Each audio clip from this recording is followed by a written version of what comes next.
Have you ever noticed something uncomfortable? Your income goes up, but your stress doesn't go down. In fact, for many professionals, it quietly gets worse. You're earning more than you did a few years ago. On paper, you're doing well. And yet, there's this constant feeling that money is tight, progress is slow, and one unexpected expense could still throw everything off. This isn't a personal failure, and it's not because you're careless with money. It's something deeper and much more common. Let's take a realistic scenario. Imagine a young professional in the US or Europe earning around $70,000 a year. That sounds solid, above average even. After taxes, healthcare, and mandatory deductions, take-home pay might be closer to $4,000 a month. Now, life begins to claim its share. Rent or a mortgage takes $1,400 to $1,800. A car payment and insurance quietly remove another $500 to $600. Student loans or credit card payments take $300. Utilities, phone, and internet and subscriptions add $300 more.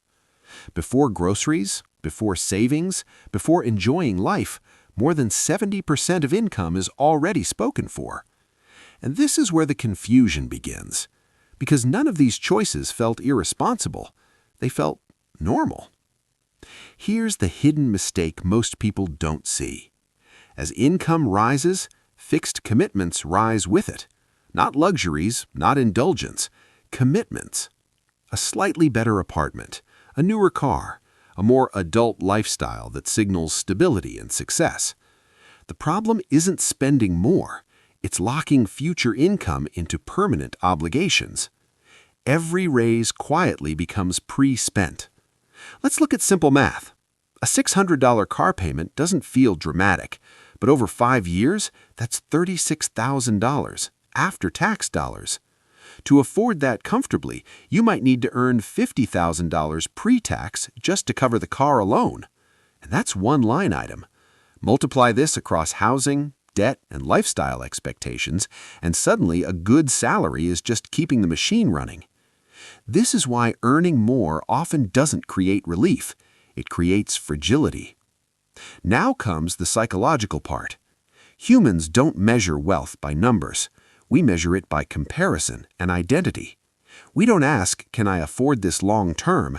We ask, is this normal for someone like me? And modern society is very good at answering that question.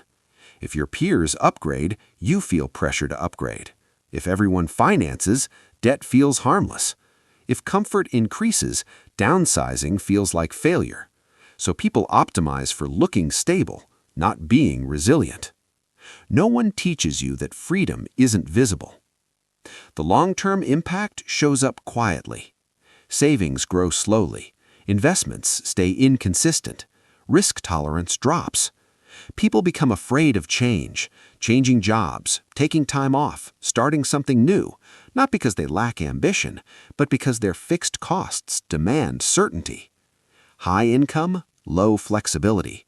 That's what financially stuck really means. Financially intelligent people don't think in terms of income alone. They think in commitments versus optionality. They don't ask, can I afford this? They ask, what does this permanently require from my future self? They understand that real progress feels boring, and that stability comes from space, not status. Not deprivation, just intentional friction between earning more and spending more. This isn't about guilt, and it's not about sacrifice. It's about clarity. Because once you see why earning more doesn't automatically create freedom, you stop chasing relief through upgrades and start building it through structure.